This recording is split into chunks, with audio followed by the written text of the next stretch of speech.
With housing prices so high, it's getting harder and harder to buy a home. But if you're open to moving cities, you can likely afford it. Joining us now is Justin Dallaire, a journalist with MoneySense, to show us where to look and what to look for. Justin, welcome to the show. Hi, Sybil. Thanks for having me. So tell us a little bit about the research you do when it comes to housing prices across Canada. Sure. So MoneySense has been doing a report, an annual report, for about 20 years, and it's called the Where to Buy Real Estate Report. Now, essentially, it has focused on the best places to buy. The report and the methodology has kind of changed over the years, but in essence and theme, it has always remained the same. And so what we do is we look at real estate data, primarily home prices. We look at home price growth as well as home prices compared to the national average. And we look at some other factors as well. But essentially, the idea is we rank the top places to buy in Canada, and that's something that we do every year. Now, are there some cities or areas that tend to show up year over year?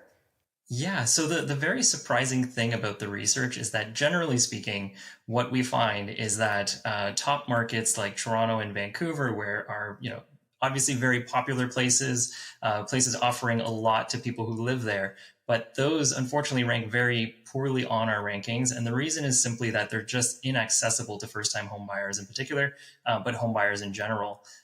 What we also find on the other hand is that some smaller markets, some often outside of the major metropolitan areas, tend to do very well.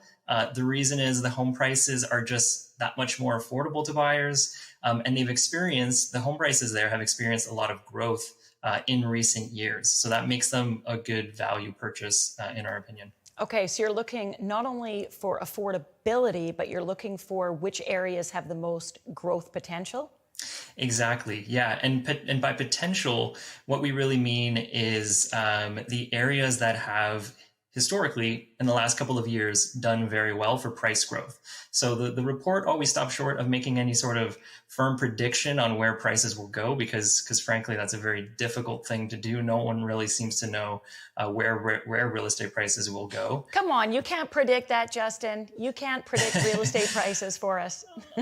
Honestly, if we could, I think we'd have a really good business model. But essentially, yeah, we're just looking at what's taken place over the last year and over the last several years, and taking insight from that data and looking at where people should be buying right now. And so by doing an annual report, of course, we have a chance to revisit the data on an annual basis. But those are some general trends that you find. Like, it's typically the smaller markets that tend to do very well. And what are some of the drivers of growth? Because there's a lot of small markets across the country. We're a big country. What are some of the specific factors that you're looking for? Yeah, so in terms of price, like home price growth in Canada, there's several economic factors that can drive that. The main one, I think, being interest rates. So over the course of the pandemic, interest rates fell to historic lows of 0.25%. And when interest rates are that low for very long sustained periods, that tends to drive home prices higher. So, when most people in Canada are not buying a property with cash, most people need to get a mortgage, and the interest rate on that mortgage will ultimately sort of decide how much they could spend on a home. And so when interest rates are low, it gives people a little bit more bandwidth. They're able to go and find a property that might be outside of their price range when interest rates are high. So that's one thing that really has driven home prices in Canada. How about lifestyle? Does that play a factor in supply and demand? Definitely. I think when you speak to lifestyle, of course, like those are that would be one of the main reasons I think people are looking to live in cities like Toronto and Vancouver, right? You're very close to work, or more likely you're going to be close to work. You've got access to tons of great amenities, restaurants, basically anything you would really want or need. But of course, that drives a lot of competition.